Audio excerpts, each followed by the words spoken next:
Hi friends, ഇന്ന് നമ്മൾ പറയാൻ പോകുന്നത് നിങ്ങൾക്ക് ഏറ്റവും ഗുണകരമായ ഒരു വീഡിയോ ആയിരിക്കും എന്ന് വിചാരിക്കുന്നു. കാരണം ഞാൻ ഇതിനു മുമ്പായിട്ട് വാഹന സംബന്ധമായ ലോണുകളെ പറ്റി പറഞ്ഞിട്ടുണ്ട്, അല്ലാതെ ബാങ്ക് ലോണുകളെ പറ്റി പറഞ്ഞിട്ടുണ്ട്. ബാങ്ക് ലോൺ എടുക്കുമ്പോൾ ശ്രദ്ധിക്കേണ്ട കാര്യത്തെപ്പറ്റി, വാഹനം എടുക്കുമ്പോൾ ശ്രദ്ധിക്കുന്ന പറ്റി പറഞ്ഞിട്ടുണ്ടെങ്കിലും ഏറ്റവും പരമപ്രധാനമായ ഒരു കാര്യം ഞാൻ പറയാൻ ഇത്ര നാളായിട്ട് വിട്ടുപോയിരുന്നു.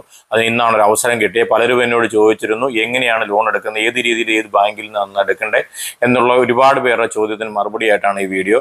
നമ്മൾക്ക് ഏറ്റവും ആവശ്യം ഒരു ബാങ്കിൽ ചെന്ന് കഴിഞ്ഞാൽ നമുക്ക് ലോൺ കിട്ടുക എന്നുള്ളതാണ് നമ്മുടെ പരമപ്രധാന കാര്യം. അത് വാഹന വായ്പയാകാം, വീട് വാങ്ങിക്കാൻ വേണ്ടിയിട്ടാകാം, അല്ലെ വിദ്യാഭ്യാസ ലോൺ ആകാം, അല്ലെങ്കിൽ ഈ അഗ്രികൾച്ചർ ലോൺ ആകാം. അങ്ങനെ പല ലോണുകളുടെ ആവശ്യമായിട്ട് നമ്മൾ ബാങ്കിൽ പോകാറുണ്ട്. ഈ ബാങ്കുകൾ എല്ലാം തന്നെ പഴയ ബാങ്കിന്റെ സിസ്റ്റം അല്ല ഇന്ന് പുലർത്തുന്നത്. ബാങ്കുകളെല്ലാം തന്നെ ഒരേ രീതിയിൽ, നാഷണലൈസ് ബാങ്കുകളെല്ലാം തന്നെ RBI പാലിക്കുന്ന റൂളിലാണ് നിൽക്കുന്നത്. നമുക്ക് സിബിൽ സ്കോർ ഉണ്ടെങ്കിൽ മാത്രമേ നമുക്ക് ലോൺ ലഭിക്കുകയുള്ളൂ. സിബിൽ സ്കോർ കിട്ടാനുള്ള മാർഗങ്ങളും സിബിൽ സ്കോർ എങ്ങനെയാണ് നമുക്ക് ഗുണകരമായി ഉണ്ടാക്കാൻ സാധിക്കുന്നു, സിബിൽ സ്കോർ ഇല്ലെങ്കിലുള്ള പ്രശ്നങ്ങളും അതെങ്ങനെ ഉയർത്താമെന്നും അതിന് എന്തെല്ലാം കംപ്ലൈന്റുകൾ വന്നാൽ എന്തൊക്കെ ചെയ്യണമെന്നാണ് ഈ വീഡിയോ പ്രതിപാദിക്കുന്നത്. ഈ വീഡിയോ നിങ്ങൾ പൂർണ്ണമായിട്ട് കാണാൻ ശ്രമിക്കുക. ഈ വീഡിയോ നിങ്ങൾക്ക് ഗുണപ്രദമായിരിക്കും. ഇത് നിങ്ങൾക്ക് ഇഷ്ടമാകുകയാണെങ്കിൽ ലൈക്ക് ചെയ്യുക, ഷെയർ ചെയ്യുക, സബ്സ്ക്രൈബ് ചെയ്യുക. ഇനിയും ഇതുപോലത്തെ നല്ല വീഡിയോകൾക്ക് വേണ്ടിയിട്ടാണ് ഞാൻ ഓരോ പ്രാവശ്യങ്ങൾ ഇത് പറയുന്നത്. എൻ്റെ വീഡിയോകൾ സപ്പോർട്ട് ചെയ്യുമ്പോൾ എനിക്കത് പ്രചോദനമാകുകയും നല്ല നല്ല വീഡിയോ ഇടാൻ സാധിക്കുകയും ചെയ്യും. നിങ്ങൾ കമൻറ്റുകൾ പലതും ഇടുമ്പോഴാണ് എനിക്കത് പുതിയൊരു വീഡിയോ ആക്കി ഇടാൻ സാധിക്കുന്നത്. അപ്പോൾ നമുക്ക് ആദ്യമേ തന്നെ പറയാനുള്ള ബാങ്കുകളിൽ നിന്ന് എങ്ങനെയാണ് സിബിൽ സ്കോർ ലഭിക്കുക എന്ന്. ആദ്യമേ തന്നെ നമ്മൾ മനസ്സിലാക്കേണ്ട ഒരു കാര്യമുണ്ട്. സിബിൽ സ്കോർ ചുമ്മാതെ ഉണ്ടാകുന്ന ഒരു സാധനമല്ല. അത് നിലവിൽ നമ്മൾ ബാങ്ക് ഒരു അക്കൗണ്ട് തുടങ്ങിയിട്ട് ഒരു ഡെബിറ്റ് കാർഡ് വെച്ച് ട്രാൻസാക്ഷൻ നടന്നാൽ ഒരു കാരണവശാലും സിബിൽ സ്കോർ ഉണ്ടാകുകയില്ല.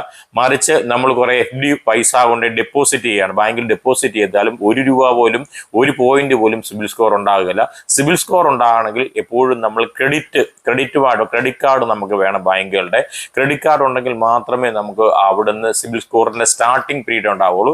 ക്രെഡിറ്റ് കാർഡ് ബാങ്കുകൾ സംബന്ധമായ ഏതെങ്കിലും ബാങ്കിൽ ഒരു ക്രെഡിറ്റ് കാർഡ് സൂക്ഷിക്കുക. നമുക്ക് പഴയ ക്രെഡിറ്റ് കാർഡുകൾ ഉണ്ടെങ്കിൽ അതായിരിക്കും ഏറ്റവും മെച്ചം. ഒരുപാട് ക്രെഡിറ്റ് കാർഡ് സൂക്ഷിക്കാതിരിക്കുക. ഒരുപാട് ക്രെഡിറ്റ് കാർഡ് എടുക്കുന്ന സിബിൽ സ്കോറിനെ ഒരുപാട് രീതിയിൽ നമുക്ക് ഗുണകരമല്ലാതെയാക്കും. സിബിൽ സ്കോറിന്റെ ഏറ്റവും കണ്ണിക്കുന്ന ഒരു കാര്യം എന്ന് പറഞ്ഞാൽ, നമ്മൾ ബാങ്കുമായിട്ട് പഴയ കാലങ്ങളിൽ ബാങ്ക് നമ്മുടെ മാനേജറോ അല്ലെങ്കിൽ ബാക്കിയുള്ള ആൾക്കാരോ നമ്മൾ അന്വേഷിച്ച് നമ്മുടെ ഡോക്യുമെന്റ്സ് എല്ലാം വാങ്ങിച്ച് നമ്മളെപ്പറ്റി പഠിച്ചൊക്കെയാണ് ചെയ്തിരുന്നെങ്കിൽ ഇന്ന് അങ്ങനെയല്ല. ഇന്ന് ബാങ്ക് വളരെ അതിനൂതന മാർഗങ്ങളിലൂടെ പോകുന്നുണ്ട്. RBIയുടെ കീഴിലുള്ള ഒരു പ്രൈവറ്റ് സെക്ടറാണ് ഈ സിബിൽ സ്കോർ കൈകാര്യം ചെയ്യുന്നത്. ഒരു ബാങ്കുകളും തന്നെയല്ല ഇത് ചെയ്യുന്നത്. ബാങ്കിന് മറ്റൊരു പോഷക ഘടകമായിട്ട് നിൽക്കുന്ന ഒരു മേഖലയാണ്. അത് നിയന്ത്രിതമായ RBIയുടെ കീഴിലാണെന്നുള്ളത് സത്യവുമാണ്. ഏറെക്കുറെ ഇന്ത്യയിൽ 4 സ്ഥാപനങ്ങളോളം സിബിൽ സ്കോർ ചെയ്യുന്ന സ്ഥാപനങ്ങളുണ്ട്. അതെല്ലാ സ്റ്റേറ്റുകളിലുമുണ്ട്. നമ്മുടെ കേരളത്തിൽ കൊച്ചിയിലൊക്കെ അതിൻ്റെ ഓഫീസുകളുണ്ട്. നമുക്ക് സിബിൽ സ്കോർ കംപ്ലൈൻറ്റ് ചെയ്യാൻ ഒരുപാട് ഓപ്ഷൻസ് ഉണ്ട്. ഈ സിബിൽ സ്കോറിൻ്റെ തന്നെ സൈറ്റിൽ കയറി cibilscore.com എന്നുള്ള www.cibilscore.com അടിച്ചു കൊടുത്ത സൈറ്റുകൾ വരും, അതിനകത്ത് ചെയ്യാം. അതല്ലെങ്കിൽ ഗൂഗിളിൽ കയറി നോക്കിയാൽ അതിന് ടോൾ ഫ്രീ നമ്പർ ഉണ്ട്. ആ ടോൾ ഫ്രീ നമ്പറിൽ കംപ്ലൈൻറ്റ് ചെയ്യാം. ഡയറക്റ്റ് കംപ്ലൈൻറ്റുകൾ സ്വീകരിക്കുന്ന പതിവ് അവർക്ക് വളരെ കുറവാണ്. അപ്പോൾ ആദ്യം തന്നെ പറയട്ടെ, സിബിൽ സ്കോർ എന്താണ്, എന്തിനാണ് ഉപയോഗിക്കുന്നത് വെച്ചാൽ, സിബിൽ സ്കോറിനെ സംബന്ധിച്ച് 3 ഡിജിറ്റ് ഉള്ള ഒരു നമ്പറാണ് സിബിൽ സ്കോർ എന്ന് പറയുന്നത്. ആ സിബിൽ സ്കോർ തുടങ്ങുന്നത് 300-ൽ തുടങ്ങി 900-ൽ അവസാനിക്കുന്ന രീതിയിലേക്കാണ് സിബിൽ സ്കോർ നമ്പേഴ്സ് വരുന്നത്. ഇതിൽ നമ്മൾ ശ്രദ്ധിക്കേണ്ട കാര്യം എന്ന് പറഞ്ഞാൽ, 750 മുതൽ 900 വരെ നമുക്ക് സിബിൽ സ്കോർ ഉണ്ടെങ്കിൽ നമ്മൾ എക്സലന്റ് കസ്റ്റമറാണ്. ആ ബാങ്കിന്, ഏത് ബാങ്കിനും, ഇന്ത്യയിലുള്ള ഏത് ബാങ്കിനും 750 മുതൽ 900-നകത്ത് നിൽക്കുന്ന ഒരു നമ്പറാണ് നമ്മുടെ സിബിൽ സ്കോറിൽ വരുന്നെങ്കിൽ നമ്മളൊരു ബെസ്റ്റ് കസ്റ്റമറാണ്, എക്സലന്റ് കസ്റ്റമറാണ്. എന്നാൽ 700 മുതൽ 749 വരെ ഉള്ളതൊരു ഗുഡ് എന്ന് പറയാം, നല്ലത് എന്ന് പറയാം. അതിൽ വരുന്ന പ്രശ്നങ്ങൾ എന്ന് പറഞ്ഞാൽ, ആദ്യമേ പറഞ്ഞ കാറ്റഗറിക്ക് എക്സലന്റ് കസ്റ്റമർ ആകുമ്പോൾ നമുക്ക് എങ്ങനെ വേണമെങ്കിലും ബാർഗെയിൻ ചെയ്ത് ഏറ്റവും കുറഞ്ഞ ഇൻട്രസ്റ്റിൽ ഒരു ലോൺ നമുക്ക് കിട്ടും. നമ്മുടെ പ്രൊസീജിയർ കാര്യങ്ങളെല്ലാം തന്നെ വളരെ സിമ്പിൾ ആയിരിക്കും. അവർ വളരെ ഫേവറബിൾ ആയിട്ട് നമ്മളോട് ചെയ്യും. പ്രോസസ്സിംഗ് ഫീസ് കുറവായിരിക്കാം, ഡോക്യുമെന്റേഷൻ ഫീസ് കുറവായിരിക്കാം. അതുപോലെ ഒരുപാട് കാര്യത്തിന് അത്, കാരണം നമ്മൾ ഗുഡ് കസ്റ്റമറാണ്. നമ്മൾക്ക് പൈസ തന്നാൽ നമ്മൾ മിനിമം ചെയ്യുന്ന ഇൻട്രസ്റ്റ് അടച്ച് ബാങ്കിന് ഗുണമേ ഉണ്ടാവുള്ളൂ എന്ന കാര്യം ബാങ്കിന് കാണാപ്പാട് അറിയാം. എന്നാൽ മറിച്ച് 700-നും 749 വരെയുള്ള ഗുഡ് എന്നേ ഉള്ളൂ. അതിന് വരുമ്പം അത്യാവശ്യം നമുക്ക് അതിന്റെ സർവീസ് ചാർജുകൾ കുറച്ച് വരും. അതുപോലെ ഇൻട്രസ്റ്റ് റേറ്റിൽ കുറച്ച് കൂടുതൽ വരും. ഒരുപാടല്ല, എന്നാലും വരും. പ്രോസസ്സിങ്ങിന് വലിയ പ്രശ്നങ്ങളൊന്നും വരിക. ഈ രണ്ട് കാറ്റഗറിയുമാണ് ഏറ്റവും നല്ലതും ഏറ്റവും ഉചിതവും ശരിക്കും ക്രെഡിറ്റ് സ്കോറിനകത്ത്, സിബിൽ സ്കോറിനകത്ത് വരുന്നത്. ഇതിന് താഴോട്ട് വന്നു കഴിഞ്ഞാൽ ഞാൻ മുമ്പേ പറഞ്ഞു 650 മുതൽ 700 വരെ ഉള്ള സ്കോറ് ആവറേജ് ആണ്. ഈ ആവറേജ് എന്ന് പറഞ്ഞാൽ ശരാശരി എല്ലാ ബാങ്കുകളും നമുക്ക് ലോൺ അനുവദിച്ച് തരത്തില്ല. ഈ ലോണുകൾ തരുന്ന ആൾക്കാർ തന്നെ പലതും പല ബാങ്കുകൾക്കും പല രീതിയിൽ മാനേജർമാർക്ക് തന്നെ ഡിസൈഡ് ചെയ്യാം. അതുകൊണ്ട് തന്നെ ഈ 650-നും 700-നുള്ള കസ്റ്റമറെ അവർ ഒഴിവാക്കാൻ ശ്രമിക്കുകയുള്ളൂ. വളരെ വിരളമായിട്ടുള്ള ബാങ്കുകൾ നമുക്ക് ലോൺ പാസ്സാക്കി തരാം. ആ പാസ്സാക്കി തരുന്ന ലോണിന് ഒരുപാട് ഇൻട്രസ്റ്റ് റേറ്റ് കൂടുതലായിരിക്കും. അതുപോലെ തന്നെ ചിലപ്പോൾ നമ്മൾ എല്ലാം അപേക്ഷ വെച്ചാൽ തന്നെ അത് റിജക്റ്റ് ചെയ്യാനും സാധ്യതയുണ്ട്. ഈ രണ്ട് കാര്യങ്ങൾ തോപ്പറാൻ കഴിഞ്ഞു കഴിഞ്ഞാൽ നമ്മൾ പറഞ്ഞ 650-700 ആണ്. 650 താഴോട്ട് വന്നാൽ നമ്മൾ വളരെ കാര്യമായിട്ട് ഈ സിബിൽ സ്കോറിനെ ആശ്രയിക്കാൻ പോവാതിരിക്കുക, ലോണിനെ ആശ്രയിക്കാൻ പോവാതിരിക്കുന്നതായിരിക്കും നല്ലത്. കിട്ടാൻ ചാൻസ് കുറവാണ്. ഇൻ കേസ് ഏതെങ്കിലും റിസ്കിൽ കൂടെ കുറെ നമ്മുടെ ഡോക്യുമെന്റ്സ് എല്ലാം കൊടുത്ത് നമ്മുടെ പ്രോപ്പർട്ടിയുടെ എന്തെങ്കിലും കൊടുത്ത് എടുക്കുന്നെങ്കിലും അമിതമായ പലിശ വാങ്ങിക്കും. അമിതമായ പലിശ നമുക്ക് താങ്ങാൻ പറ്റുകയില്ല. അത് നമ്മുടെ പല പല കാര്യങ്ങളെയും നമുക്ക് ഇനി മുമ്പോട്ടുള്ള കാലഘട്ടങ്ങളിൽ സിബിൽ സ്കോർ ഇല്ലാതെ, ക്രെഡിറ്റ് കാർഡ് ഇല്ലാതെ നമുക്ക് മുമ്പോട്ട് ജീവിക്കാൻ പറ്റില്ല എന്നുള്ള കാര്യം 100% നിങ്ങൾക്കെല്ലാം അറിയാം. ഇപ്പം നിങ്ങൾ ആരെങ്കിലും സിബിൽ സ്കോർ എടുത്തിട്ടില്ല, ക്രെഡിറ്റ് കാർഡ് എടുത്തിട്ടില്ലെങ്കിൽ തീർച്ചയായിട്ടും അത് എടുത്ത് വെക്കുക. അത് എടുത്ത് വെക്കണം എന്ന് വെച്ചാൽ ഞാൻ ഉപയോഗിക്കാനല്ല പറഞ്ഞത്, ക്രെഡിറ്റ് കാർഡ് ഉപയോഗിക്കേണ്ട രീതിയാണ്. അപ്പൊ സിബിൽ സ്കോറിനെ പറ്റിയുള്ള ഒരു കാര്യം നിങ്ങൾക്ക് മനസ്സിലായിട്ടുണ്ടാകുന്ന തോന്നുന്നു. 650 താഴെ 300 വരെയുള്ള, അല്ലെങ്കിൽ 600 താഴെ 300 വരെയുള്ള സിബിൽ സ്കോർ നമുക്ക് എടുക്കുന്നെങ്കിൽ ലോണിനായിട്ട് ബാങ്കിൽ പോകാതിരിക്കുന്നതായിരിക്കും നല്ലത്. കിട്ടത്തില്ല, കിട്ടിയാൽ തന്നെ ഹയർ റേഞ്ചിലുള്ള ഇഷ്യൂസ് വരാം. പേപ്പർ വർക്കുകളെ നമ്മളെ റിജക്റ്റ് ചെയ്യാം. നമുക്ക് പലിശ കൊടുത്ത് നമ്മൾ ഒരു രീതിയിൽ നിൽക്കാൻ പറ്റാത്ത അവസ്ഥ വരും. ഇതിനെ എങ്ങനെ ഓവർകം ചെയ്യാം എന്ന് വെച്ച് കഴിഞ്ഞാൽ, ആദ്യമായിട്ട് കേൾക്കുന്ന ഒരാളാണ് വളരെ ശ്രദ്ധിച്ച് കേൾക്കുക. നമ്മളൊരു ബാങ്കിൽ നിന്ന് ഒരു ക്രെഡിറ്റ് കാർഡ്, അതായത് പഴയ ഒരു ക്രെഡിറ്റ് കാർഡ് നമുക്കുണ്ടെങ്കിൽ അത് തന്നെ മെയിൻറ്റെയിൻ ചെയ്യാൻ നോക്കുക. ഒരുപാട് ക്രെഡിറ്റ് കാർഡ് വെച്ച് ഒരുപാട് പർച്ചേസ് ചെയ്യാൻ ശ്രമിക്കാതിരിക്കുക. നമുക്ക് അടയ്ക്കാൻ മാർഗം ഉണ്ടെങ്കിൽ മാത്രമേ ഉള്ളൂ ക്രെഡിറ്റ് കാർഡ് എന്ന ലോൺ എടുക്കുക. ലോൺ നമ്മൾ എടുക്കുമ്പോൾ ഈ സിബിൽ സ്കോർ കയറി വരണമെങ്കിൽ നമ്മൾ ക്രെഡിറ്റ് ലോൺ എടുത്തേ പറ്റുള്ളൂ. അതല്ലാതെ ഒരു കാരണവശാലും നമുക്ക് സിബിൽ സ്കോർ കയറി വരത്തില്ല. സിബിൽ കയറണമെങ്കിൽ നിങ്ങൾ വീണ്ടും വീണ്ടും ശ്രദ്ധിക്കുക, ക്രെഡിറ്റ് കാർഡ് വേണം. ക്രെഡിറ്റ് കാർഡിനകത്ത് ഞാൻ പറയുകയാണെങ്കിൽ നിങ്ങൾക്ക് ഒരു 1 ലക്ഷം രൂപ ക്രെഡിറ്റ് കാർഡിന്റെ ഒരു കിട്ടിയെന്ന് വിചാരിക്കുക. അതിൻ്റെ അകത്തുനിന്ന് നിങ്ങളൊരു 30% പർച്ചേസിങ് കപ്പാസിറ്റി ഉള്ള ആളാണെങ്കിലും, അതായത് 1 ലക്ഷത്തിനകത്ത് 30,000 രൂപ അകത്ത് നിർത്തിക്കൊണ്ട് പർച്ചേസ് ചെയ്യുക. അല്ലെങ്കിൽ പേഴ്സണൽ ലോണായിട്ട് നമുക്ക് 2 ലക്ഷം രൂപ ക്രെഡിറ്റ് കാർഡ് അനുവദിച്ചിരിക്കുന്നു വിചാരിക്കുക. കാർഡ് ലിമിറ്റ് 2 ലക്ഷം ഉണ്ടെന്ന് വിചാരിക്കുക. അതിന്റെ 30% മാത്രം ഉപയോഗിക്കാൻ ശ്രമിക്കുക. ഞാൻ അത് ഉദാഹരണമായിട്ടാണ് പറഞ്ഞു. 1 ലക്ഷത്തിനകത്താണെങ്കിൽ 30,000 അകത്ത് നിർത്തുക, അതിനുള്ള പർച്ചേസ് ചെയ്യുക. ആ പർച്ചേസ് ചെയ്യുന്ന കൃത്യസമയത്ത് അടച്ചു പോവുക. ഒരു മുടക്കം വരാതെ അടഞ്ഞു പോകണം. എവിടെയെങ്കിലും മുടക്കം വന്നിട്ടുണ്ടെങ്കിൽ ക്രെഡിറ്റ് സ്കോർ നമുക്ക് കയറിയില്ല, ഒരുപാട് ഡൗൺ ആകും. നമുക്ക് പിന്നെ അത് ഉയർത്തിക്കൊണ്ടിരുവാൻ ബുദ്ധിമുട്ട് വരും. ബാങ്ക് നോക്കുന്ന ഒരു കാര്യം എന്ന് വെച്ചാൽ അവർക്ക് തിരിച്ചു കിട്ടാനുള്ള മാർഗമാണ്. അതിനു വേണ്ടിയിട്ട് ഏറ്റവും നൂതനമായിട്ടൊരു സംഭവമായിട്ടാണ് ഈ ക്രെഡിറ്റ് ഫെസിലിറ്റി വന്നേക്കുന്നത്. അതിൻ്റെ ഒരു വിങ് ആണ് ഈ സിബിൽ സ്കോർ എന്ന് പറയുന്നത്. 2000-ലാണ് നമ്മുടെ ഇന്ത്യയിൽ ഈ സിബിൽ സ്കോർ എന്നുള്ള സിസ്റ്റം വരുന്നത്. അത് പ്രോപ്പറായിട്ട് വരികയും ബാങ്കുകളെല്ലാം തന്നെ സ്വീകരിച്ച് 2015 കാലഘട്ടങ്ങളാണ്. 2015 കാലഘട്ടങ്ങൾ RBI അത് റൂളായിട്ട് കൊണ്ടുവരികയും അത് ഇംപ്ലിമെന്റ് ചെയ്യുകയും അതിനുശേഷം എല്ലാ ബാങ്കുകളും അത് പാലിച്ചാണ് 2015 തൊട്ട് ഇങ്ങോട്ട് എല്ലാ കാലഘട്ടങ്ങളിലും ഏത് ബാങ്കും ഏത് ലോൺ തരുന്നതിന്റെ ഏറ്റവും മെയിൻ മാനദണ്ഡമായിട്ട് കണക്കൂട്ടുന്ന സിബിൽ സ്കോർ ആണ്. ഈ സിബിൽ സ്കോർ നമ്മളെപ്പോഴും ശ്രദ്ധിക്കണം. നമുക്ക് എല്ലാവർക്കും ഇത് ആവശ്യം വരും. ആർക്കും വരികയില്ലെന്ന് വിചാരിച്ച് ആരും ഇരിക്കേണ്ട. മുമ്പ് ഒന്നുകൂടെ ഞാൻ പറഞ്ഞേക്കാം, നമ്മുടെ കയ്യിൽ കുറച്ച് പൈസയുണ്ട്, നമ്മൾ ബാങ്കിൽ ഡെപ്പോസിറ്റ് ചെയ്തിട്ടുണ്ട്, അതുകൊണ്ട് എനിക്ക് ലോൺ തരുമായിരിക്കും എന്ന് വെച്ചാൽ അങ്ങനെ ഒരു ബാങ്കും തരില്ല. നമ്മൾക്ക് ഡെബിറ്റ് കാർഡ് ഉണ്ട്, നമ്മുടെ അക്കൗണ്ടിന്റെ അത് സേവിംഗ് അക്കൗണ്ട്, അതുകൂടി ഡെബിറ്റ് കാർഡ് ഉണ്ട്, നമ്മൾ അത് വെച്ച് ട്രാൻസാക്ഷൻ ചെയ്യുന്നു, അത് വെച്ച് പർച്ചേസ് ചെയ്യുന്നു. അതുകൊണ്ടൊന്നും സിബിൽ സ്കോർ കൂടത്തില്ല. സിബിൽ കൂടണമെങ്കിൽ സിബിലിൻ്റെതായ രീതി ക്രെഡിറ്റ് പർച്ചേസ് വരണം. അത് എന്തെങ്കിലും സാധനങ്ങളൊക്കെ നമ്മൾ പർച്ചേസ്, ചെറുതോ വലുതോ, അപ്പം അതിന് ഇന്നതൊന്നുമില്ല, ഇന്ന സാധനം മാത്രം നിങ്ങൾ വാങ്ങിക്കണമെന്ന് ഞാൻ പറയുന്നില്ല. ഏതെങ്കിലും രീതി കുറെ പർച്ചേസ് ചെയ്ത് ആ പോയിന്റ് അവിടെ നിർത്തി മേൽപോട്ട് കൊണ്ടുവരിക. കാരണം നമ്മുടെ തിരിച്ചടവ് കപ്പാസിറ്റി കൂടുകയും നമ്മൾ ഒരുപാട് ക്രെഡിറ്റ് എടുക്കുന്നില്ലെന്ന് ബാങ്കിന് തോന്നിക്കഴിഞ്ഞാലേ ഉള്ളൂ സിബിൽ സ്കോർ കൂടുകയുള്ളൂ. നിങ്ങൾക്ക് തീർച്ചയായിട്ടും മനസ്സിലായെന്ന് വിചാരിക്കും. വളരെ സിമ്പിളായിട്ട് ഞാനാണ് പറയുന്നത്. നിങ്ങൾക്ക് എന്തെങ്കിലും ഡൗട്ട് ഉണ്ടെങ്കിൽ എനിക്ക് കമന്റ് ആയിട്ട് ഇടുക. ഇത് നമ്മൾ എങ്ങനെ മെയിൻറ്റെയിൻ ചെയ്ത് എങ്ങനെ കൂട്ടിക്കൊണ്ട് വരാം എന്ന് ചോദിച്ചു കഴിഞ്ഞാൽ, ഒരു പർച്ചേസ് ചെയ്യുമ്പോൾ നമുക്കൊരു വരുമാനം, ഫോർ എക്സാമ്പിൾ പറഞ്ഞാൽ ഒരു 10,000 രൂപ ഉള്ള ഒരാള് ഈ 10,000 രൂപയ്ക്കകത്തുനിന്ന് 500 അല്ലെ 750 രൂപയുടെ പർച്ചേസിംഗ് കപ്പാസിറ്റി ക്രെഡിറ്റ് കാർഡ് ഉപയോഗിച്ച് ചെയ്യാമുള്ളൂ. അതിന് 2-3 ഘടകങ്ങളുണ്ട്. ഒന്നുകിൽ നമുക്ക് സാമ്പത്തികമായിട്ട് ഏതെങ്കിലും രീതി ഒരു തകർച്ച വന്നു എന്ന് വിചാരിക്കുക, നമുക്ക് ഒരു മാസം അടയ്ക്കാൻ വന്നില്ലെങ്കിൽ നമുക്ക് കഴിഞ്ഞ മാസം പൈസയ്ക്കകത്ത് അടയ്ക്കാൻ സാധിക്കണം.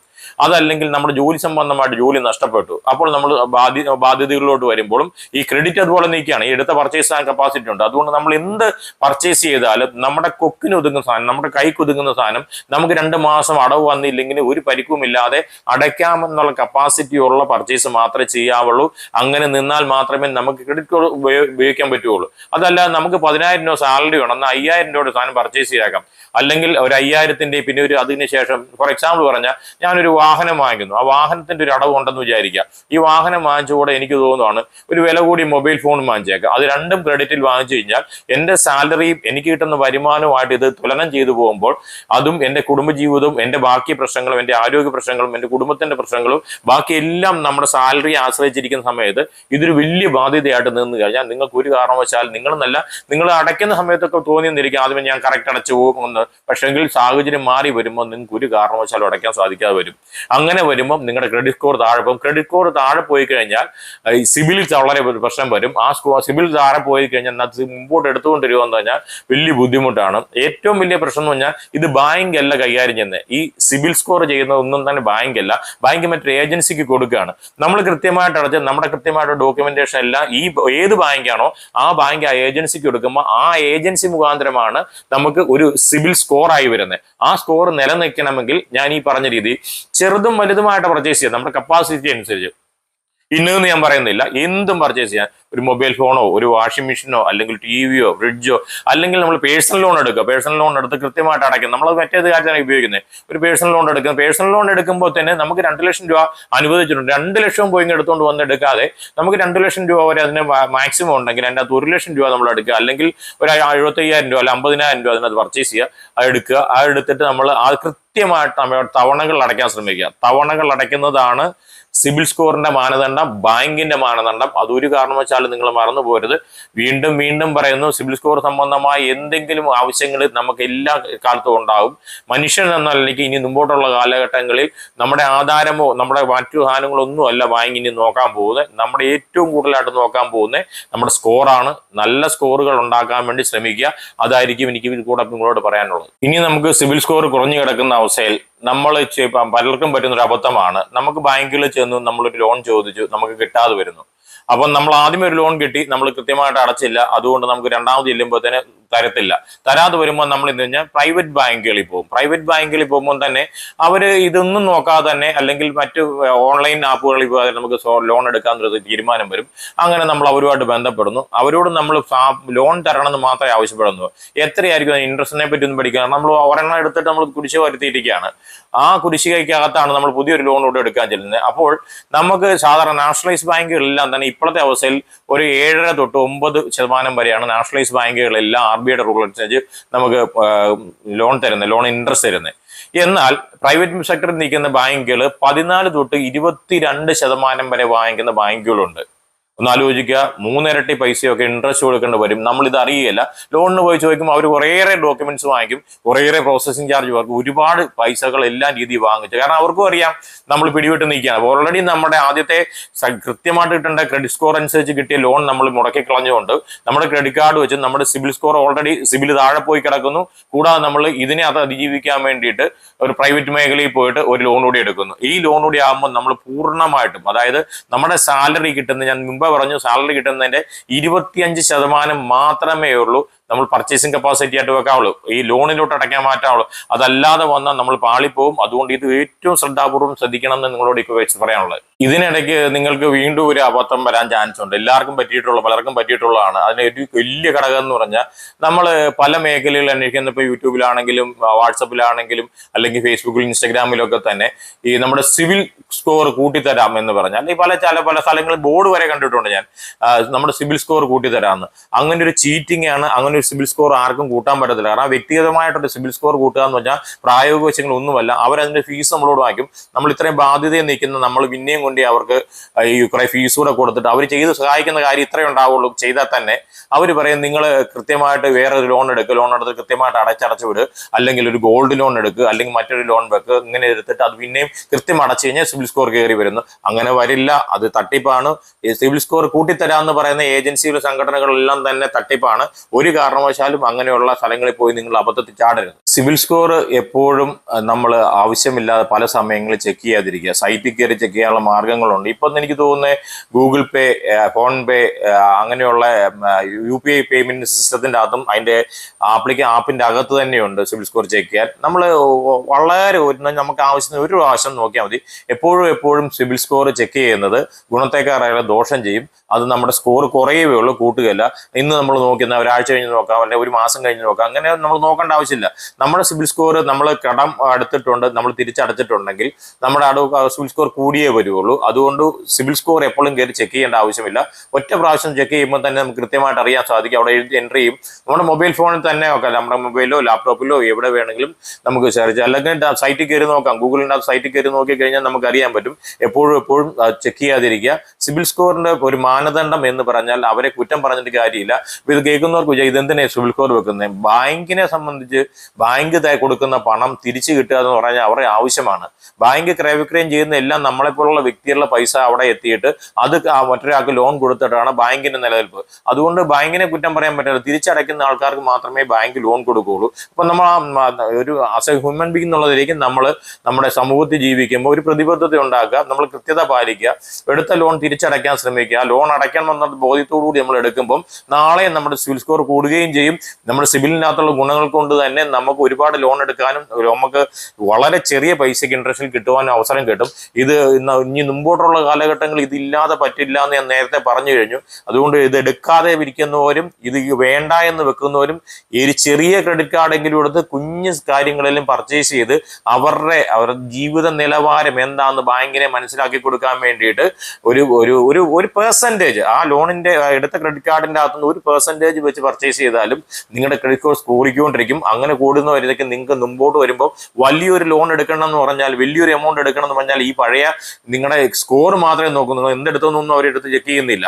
അത് ശ്രദ്ധിക്കുക. നിങ്ങൾ എപ്പോഴും നല്ലൊരു എന്താ പറയുന്നത്, ബാങ്കിന് നല്ല തിരിച്ചടവുള്ള വ്യക്തിയാണെന്ന് ബാങ്കിന് ബോധ്യപ്പെടുന്ന രീതിയിൽ പോകാൻ ശ്രമിക്കുക. അല്ല തട്ടിപ്പുകളിൽ പോകുന്ന സ്കോർ കൂട്ടി തരാമെന്ന് പറഞ്ഞു പോകുന്ന അല്ലെങ്കിൽ ഒന്നും പോകാതിരിക്കുക. ഇനി അങ്ങോട്ടുള്ള കാലഘട്ടങ്ങളിൽ സിബിൽ സ്കോർ ഇല്ലാതെ, ലോണുകൾ ഇല്ലാതെ ആർക്കും തന്നെ ജീവിക്കാൻ പറ്റുമോ എന്നറിയില്ല. അതുകൊണ്ട് അതിനുവേണ്ടി കരുതിയെടുക്കുക. ഇനി സിബിൽ സ്കോറിൽ എന്തെങ്കിലും നിങ്ങൾ ഒരു പക്ഷെങ്കിലും ഒരു ലോൺ എടുത്തു, ആ ലോൺ കൃത്യസമയത്ത് അടച്ചു തീർത്തിട്ടും നിങ്ങളുടെ സിബിൽ സ്കോറിൽ കൂടുന്നില്ലെങ്കിൽ നമുക്ക് ചലഞ്ച് ചെയ്യാനുള്ള അവസരങ്ങളുണ്ട്. സിബിൽ സ്കോർ ചലഞ്ച് ചെയ്യാം. അതിനുവേണ്ടി സൈറ്റുകളുണ്ട്, വെബ്സൈറ്റുകളുണ്ട്. ആ സൈറ്റിൽ കയറി സിബിൽ സ്കോറിന് ഞാൻ നേരത്തെ പറഞ്ഞു 4 സൈറ്റുകൾ അവർക്കുണ്ട്, സിബിലിന്റെ തന്നെയുണ്ട്. അവരുടെ എവിടുന്നാണോ നമ്മുടെ അടുത്ത് അവരുമായിട്ട് പീരിയോഡിക്കലായിട്ട് നമുക്ക് ചെയ്യാൻ പറ്റും. അല്ലെങ്കിൽ കോട്ടക്കൽ നമുക്ക് എങ്ങനെ വേണമെങ്കിലും സൈറ്റിൽ കയറി കംപ്ലൈന്റ് ചെയ്യാം.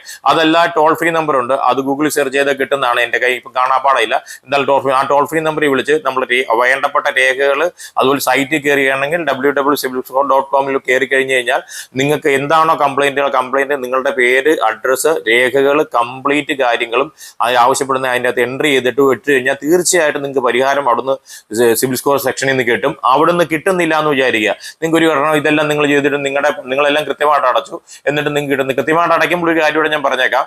നിങ്ങൾ കൃത്യമായിട്ട് കാര്യങ്ങൾ ലോണൊക്കെ അടച്ചിട്ടെങ്കിൽ നിങ്ങൾ ആർക്കെങ്കിലും ഒരാൾക്ക് ജാമ്യം നിന്നിട്ടുണ്ടാക്കി ഏതെങ്കിലും ബാങ്കിൽ എന്തിനേലും വേണ്ടി, ആ വ്യക്തി ആ ലോൺ അടച്ചിട്ടില്ലെങ്കിലും നിങ്ങളുടെ സിബിൽ സ്കോറിനെ ബാധിക്കും.